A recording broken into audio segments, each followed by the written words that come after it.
Valério Arcari, bom dia. Bom dia, Mauro. Bom dia a todos que seguem o Fórum Café. Quem Eu não diria, hein? quis te chamar hoje aqui pela terrível perspectiva, mais uma vez, do Palmeiras alcançar o Botafogo e ser campeão. Não foi esse o motivo, não.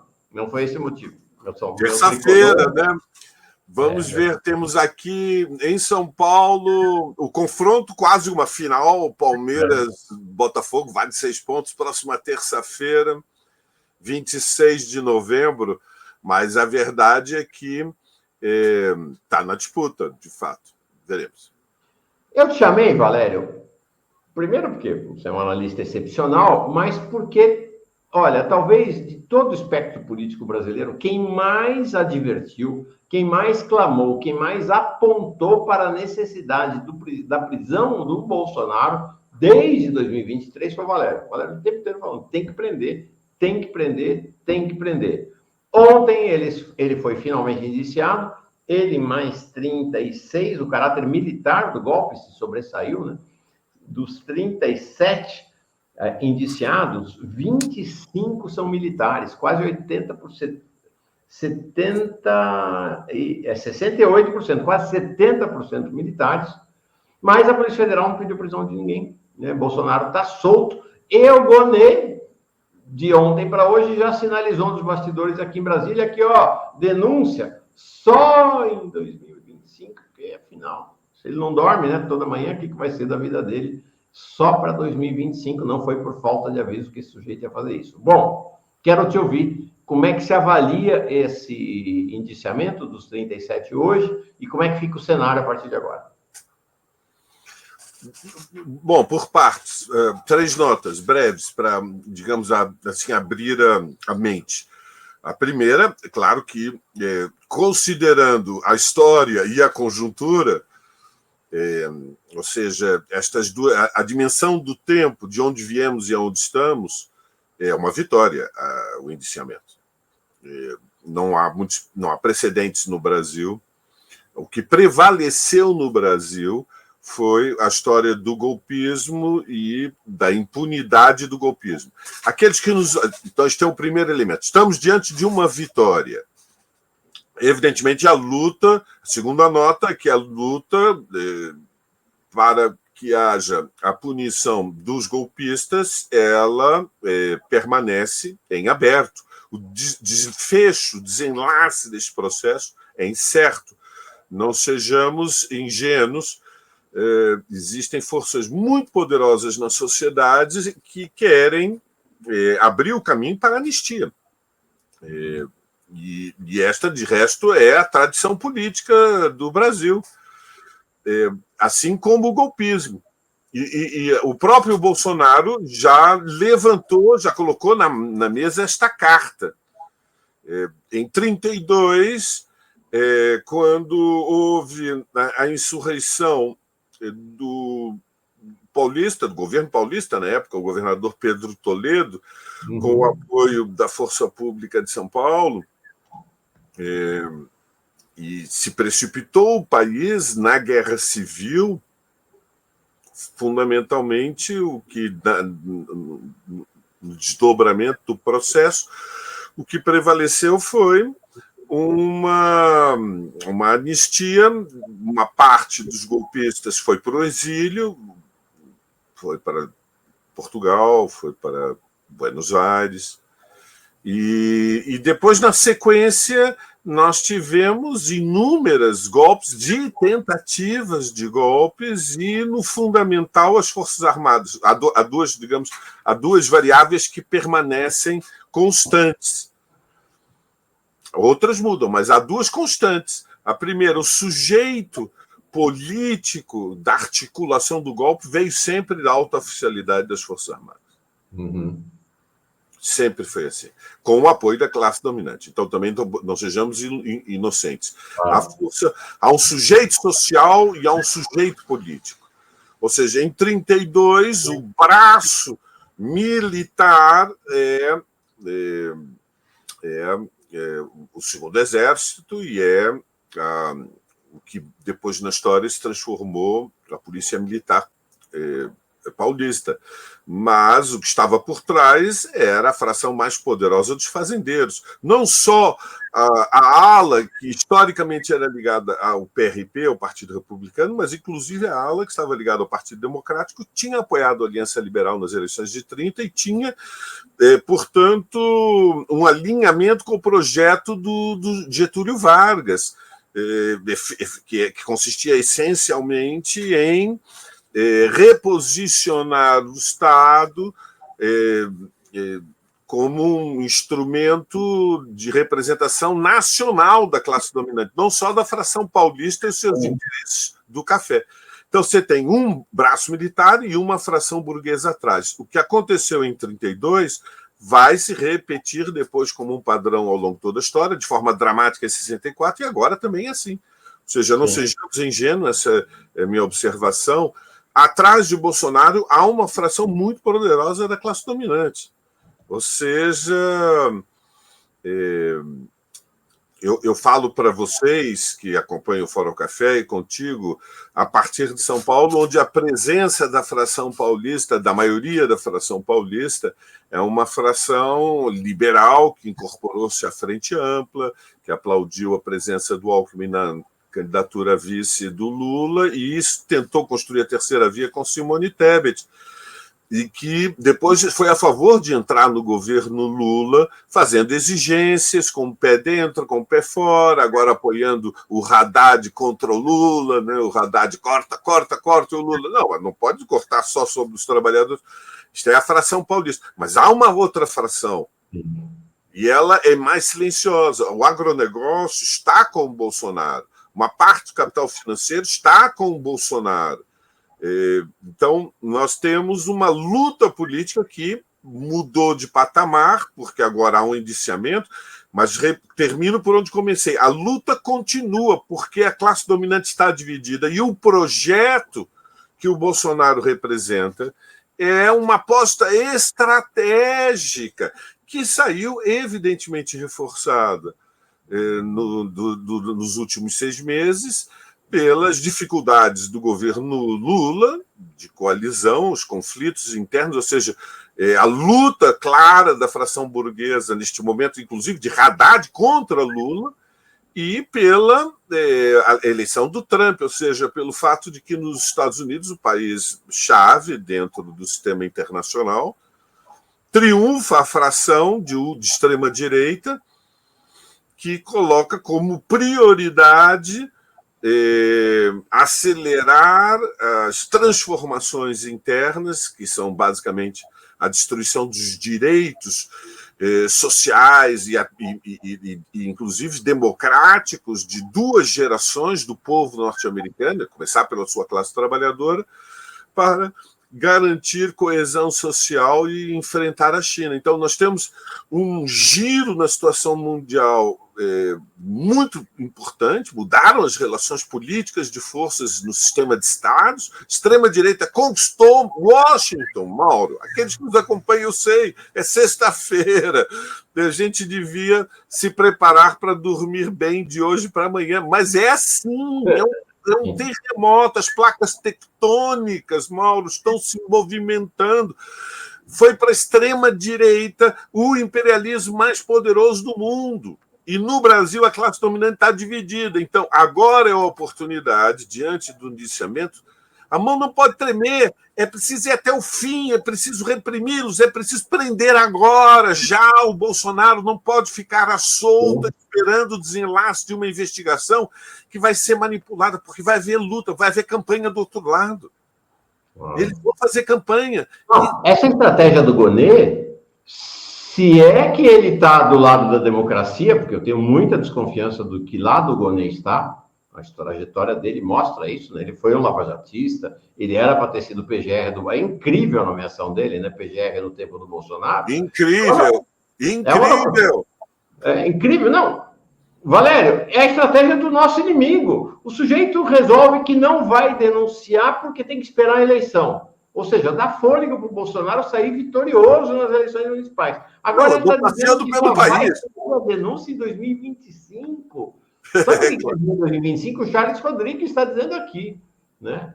A gente não está esperando o Gonê, né? O Gonê que está esperando, né? O Gonê está esperando o Trump. Em 2025 vai ser o Trump o presidente dos Estados Unidos. E aí que ele vai denunciar. É um negócio inacreditável. Não, o Brasil é surreal. A nomeação do Gonê é surreal. Aqueles que nos acompanham, a expressão surreal, ela ganhou visibilidade mundial com um movimento que era o surrealismo, que já era uma forma de arte plástica, e não só, inclusive literária e cinematográfica, era uma, digamos, uma corrente artística, não era somente plástica, mas ela já não era figurativa e ela fundamentalmente tentava criar uma representação para a ideia do inconsciente, com o impacto de Freud e a revolução na psicologia que representou a psicanálise. A ideia de que nós temos uma vida inconsciente muito intensa, e quando estamos, digamos, a consciência não tem uma correlação, mas não tem um domínio da dimensão do inconsciente. E o inconsciente ele faz as associações caóticas, mas reveladoras. Então, quando nós dizemos que algo é surreal, é algo que é surpreendentemente absurdo, mas que nós podemos estabelecer os vínculos. Que é contra-intuitivo. É contra-intuitivo. Traz à tona as profundezas, né? Traz as profundezas à superfície. Mas é contra-intuitivo, parece absurdo, mas não é. Então, há um elemento evidente na negociação da indicação do Paulo Gonê, que é a tranquilização de um segmento da extrema-direita que se disfarça de centrão, e a fração liberal burguesa, inclusive os meios de comunicação, como o Globo e a imprensa paulista, elas colaboram com o esforço de dissimulação. Uma parte da extrema-direita brasileira, extrema-direita, se expressa como centrão. Então, o centrão é direita e é também extrema-direita. É que, frequentemente, os analistas lhes escapam uma minúcia, que é o seguinte. Assim como existe uma extrema-direita fascista, ou seja, que tem um pé no regime e um pé fora do regime, golpista, contra-revolucionária, que quer um projeto autoritário, quer subverter as liberdades democráticas, porque sabe que sem subverter as liberdades democráticas, sem impor, sem tocar o terror, não tem como quebrar a coluna vertebral da classe trabalhadora dos oprimidos, vai ter que enfrentar o movimento estudantil, o movimento de mulheres, o movimento operário, o movimento sindical, o movimento ambiental. O Brasil não é mais uma fazenda como foi no passado, portanto, uma sociedade urbanizada, a mais industrializada ao sul do planeta. Então, assim como existe essa ala da extrema-direita, há uma ala da extrema-direita, Mauro, que é eleitoral, que é de extrema-direita, que é caixa de ressonância dos fascistas, mas é de Araque, não é extrema-direita da barra, da mão pesada. É o discurso, a retórica da extrema-direita aliada da extrema-direita raiz. Tem a esquerda direita da Nutella. A da Nutella, ela faz a dança dos famosos no espetáculo da política, faz a coreografia no espetáculo da política, de soluções, de saídas rupturistas, frontais, mas ela é retórica. E a classe dominante, os setores mais lúcidos, se divide, porque também fica confuso. Nós não podemos ficar confusos. Então, nós temos que saber que a extrema-direita nesse país ela é uma corrente de massas muito dinâmica que influencia diretamente 30% da população, em algumas regiões do país, como no Sudeste e no Sul, mais do que 30%. E tem um núcleo duro de pelo menos 15%, que são ativos, ou seja, que nos locais de trabalho, nas famílias, nas redes, eles, e eventualmente quando são convocados nas ruas, eles são uma força social de impacto que está por trás do golpismo. Portanto, Bolsonaro não está indefeso, não sejamos inocentes. Andou circulando por todo o país à véspera das eleições. Existem milhares, vou repetir, não sei se deu para ouvir, eu não sei se eu já disse. Tem milhares de prefeitos que apoiam o Bolsonaro, tem governadores. E nós estamos falando não só prefeitos de pequenas e médias cidades muito isoladas, mas de capitais. E, portanto, o conflito social passa por um outro patamar, com o indiciamento. Mas, evidentemente, as forças que têm compromisso com as liberdades democráticas, não estou dizendo que têm compromissos com a luta contra a desigualdade social, contra a injustiça, que é a bandeira da esquerda. Não, tem compromisso com as liberdades democráticas. Tem que ser a favor da prisão para Bolsonaro. Sim. Quem tem compromisso com as liberdades democráticas é a favor do capitalismo, é a favor do liberalismo, não gosta da esquerda, desconfia do Lula, eu compreendo, mas tem compromisso com as liberdades democráticas, saiba, nós estamos numa situação muito perigosa. Não é verdade que nós temos liberdades democráticas consolidadas neste país. Não se enganem, o projeto Bolsonaro é ser candidato em 2026 e, se for preciso ser candidato à prisão, ele vai ser lançado candidato por um movimento de massas desde dentro da prisão. Não nos enganemos. Claro que com um candidato substituto para, na última da hora, trocar... A estratégia do Lula, né, de 2018. Ele vai copiar a estratégia do Lula. Vai replicar a estratégia. E a gente fica com falsas tranquilidades. Né? Não, ele vai ser condenado há 30 anos, ele está fora do jogo. Eu mostrei aqui mais cedo. O Lula foi condenado há 17 anos. Há 17 anos. Então, a condenação, por si só, não é a garantia de que o personagem, o líder, está fora do jogo. Bolsonaro pode ser condenado a 30 anos agora, e se a extrema-direita tem a maioria no Senado, que é a articulação estratégica deles, é a maioria no Senado, eles aprovam a anistia, não tem conversa. Exatamente, não tem nenhum segredo, porque já está nos jornais.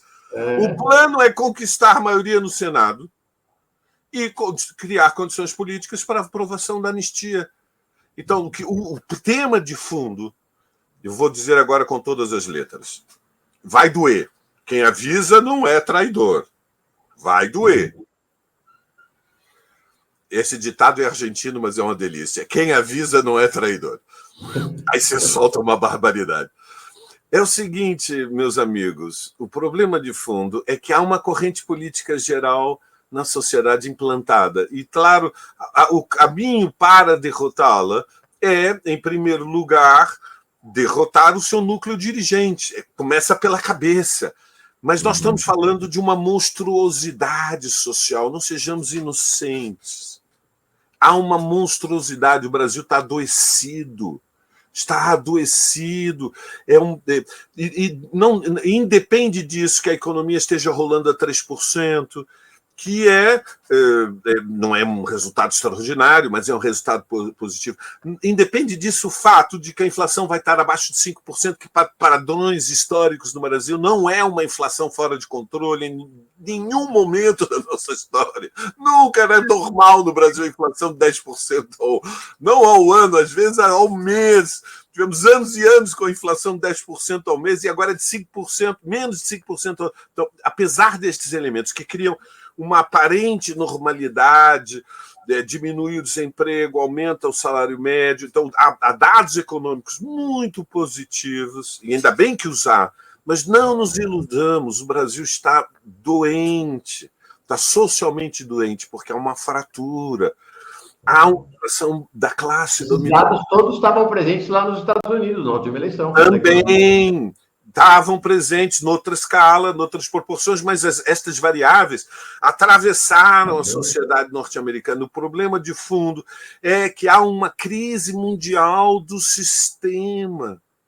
E os Estados Unidos não pode aceitar a ascensão de um proto-imperialismo chinês associado ao russo. Para isso, é preciso recuperar a coesão social interna e para isso é necessário recolonizar o seu quintal estratégico.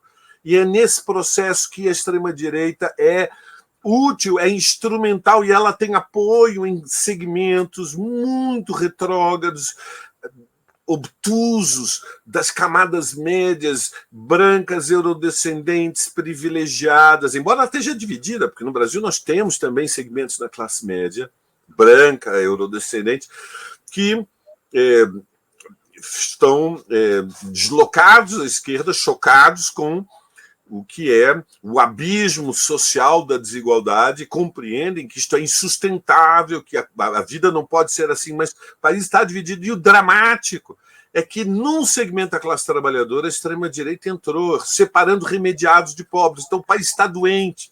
Então, quem avisa não é traidor. Se nós não começarmos a lutar seriamente, isso significa que a direção da corrente da extrema-direita, o núcleo neofascista e a componente militar, ou seja, a fração militar, o partido militar dentro do movimento neofascista, se não houver da ordem institucional a coragem, a firmeza, a determinação de cumprir a lei.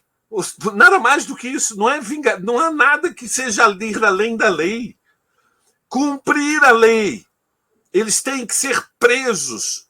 E mais, os cúmplices, a investigação tem que ser ampliada, porque é evidente que quando nós pensamos a estrutura das Forças Armadas, 380 generais e almirantes na alta cúpula, estes líderes do golpismo, eles eram maioria, eles eram os líderes políticos desta cúpula. Valério, então, é isso que eu ia te falar. Você fez referência aos milhares de prefeitos que apoiam o Bolsonaro.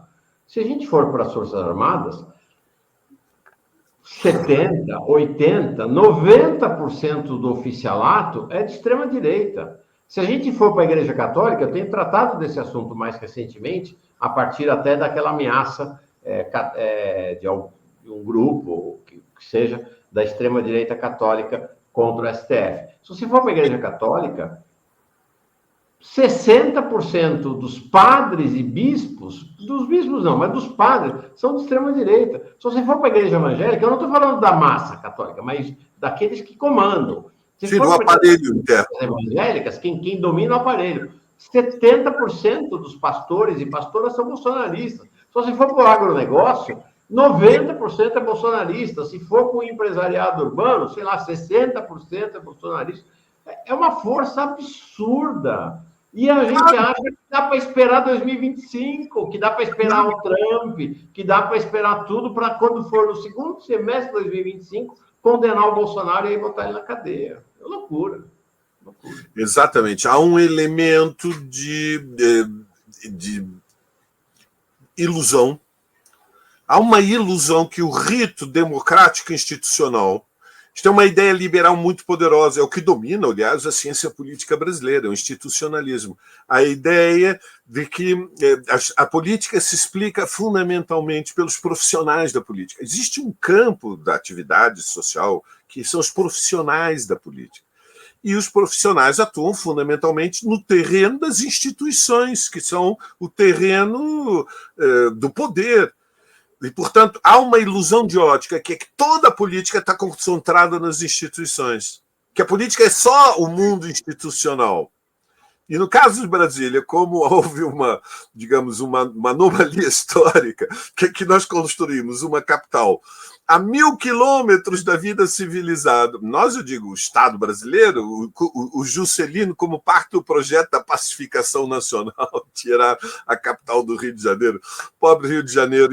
Mas havia uma estratégia política inteligente, vamos dizer, brilhante, que tinha sido ensaiada no final do século XIX, mas aí obedecia a outro cálculo, que era a necessidade da interiorização. O Brasil era fundamentalmente um país na entrada do século XX, com 20 milhões de habitantes, e tinha 90% da população a pouco mais de 100 quilômetros do litoral. Os interiores eram literalmente despovoados. Mas nos anos 50, não. Nos anos 50, o Projeto Brasília ele obedecia com cálculo. Colocamos a capital fora do Rio de Janeiro e assim evitamos a Guerra Civil. O cálculo era, vai para a Guerra Civil, vai virar colônia. Uhum. Esse era o cálculo. A capital saiu do Rio para criar um espaço, ou seja, a ideia de que a geografia muda a história. Em parte, tem um grão de verdade. Tem um grão de verdade. Não é uma ideia verdadeira, é uma ideia falsa. A geografia não muda a história, mas tem um grão de verdade. Não há história sem levar muito seriamente as condições geográficas. Ao colocar uma capital em Brasília, criar um espaço institucional profissional, ou seja, todos os especialistas no mundo do debate parlamentar, no mundo da gestão técnica administrativa do poder, no mundo da justiça, todos estão concentrados numa cidade que está a 1.000 quilômetros de qualquer grande centro urbano. E se isso já era verdade em 60, imaginemos agora, em 2024. Isto é uma ilusão de ótica. Uma ilusão de ótica. E portanto, é pensamento mágico. Pensamento mágico é quando nós cedemos ao desejo da nossa mente. Nós desconhecemos toda a informação que nos contraria. E o termo técnico hoje é dissonância cognitiva. Ou seja, a mente humana busca simplesmente informação selecionada que confirma aquilo que nós desejamos. Então, há uma parte enorme, inclusive da esquerda, da direção da esquerda. E, enfim, não só da esquerda, nos setores médios, no mundo liberal, que acredita que o conflito se resolve através das instituições, terceiriza, diz, a justiça que cumpre o seu ritual. Aqui é um processo, a regra é clara. A justiça só tem que cumprir a regra. E nós, de casa para o trabalho, trabalho para casa, a vida continua, e agora é só esperar o desenlace do Palmeiras-Botafogo, a preparação do Natal. Não, um minutinho. A vida política não é só dos profissionais. Não é. 90% da vida política não se decide entre os especialistas e através das instituições por onde se distribui o poder neste regime democrático eleitoral. Ela está nas cidades. No Brasil, nos grandes centros urbanos, e são as classes sociais, as suas representações, é o movimento dos trabalhadores, é a classe dominante. E, neste momento, qual é a corrente política que tem implantação, tem músculos, nervos, tem força social de impacto, tem força política de choque, tem disposição, tem moral? Vocês acham, aqueles que nos escutam, que a extrema-direita foi impactada, evidentemente, ontem pelo indiciamento, que vinha comemorando há 15 dias a eleição do Trump, a farra do pré-carnaval deles não terminava depois de 15 dias da eleição do Trump, e contentes pelas nomeações do Trump, são todas as nomeações que obedecem a um cálculo de absoluta lealdade política ao MAGA, ou seja, ao movimento político da extrema-direita. Não tem ai, ai, ai, ui, ui, ui, tia Chica, Deus me acuda, não tem. Ele não chamou ninguém da ala liberal republicana. É um ministério da extrema-direita dura, incondicional do candidato a Führer, do candidato à concentração máxima de poderes. Então, é ilusão imaginar que não vai ter conflito social. Eles vão fazer uma campanha pela anistia. E se nós não respondermos desde o primeiro dia dizendo prisão para Bolsonaro, sem anistia, a mão não pode tremer, eles têm que ser presos, o medo tem que mudar de lado. Isso não é possível sem engajamento do governo. Queria terminar dizendo, veja, o governo tem responsabilidade. Não pode assobiar e dizer não é comigo. Isto é um problema do Gonê. Isto é um problema da justiça. E esperar, não. Fiquem tranquilos, nós temos o Xandão. Veja, é evidente que eu não posso deixar de declarar que tenho admiração pela determinação do Xandão na luta contra os fascistas. Sei que é um liberal, mas é um liberal com um impulso jacobino. É um liberal que tem um momento Maximilien, tem um momento Robespierre. A mão não treme. Ele está disposto a lutar contra os fascistas, mas nós vamos terceirizar para um juiz do Supremo Tribunal o destino da luta contra a extrema-direita neofascista e os golpistas militares, na relação com as Forças Armadas. Um minutinho. Não, minutinho, questão de ordem. Não pode. Se a esquerda não vai às ruas pedindo prisão para Bolsonaro agora, vai quando? Me digam quando.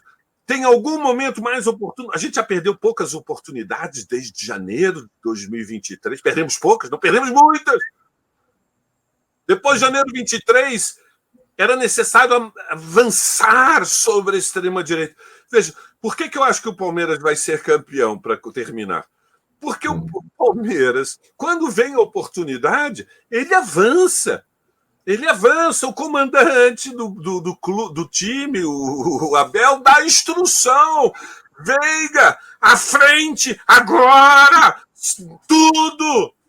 E se for preciso, o Everton para frente, agora, tudo.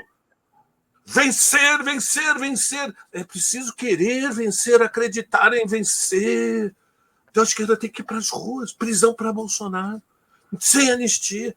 Então, a Frente Única, Brasil Popular, Povo Sem Medo, já tem que convocar antes. Foi ontem.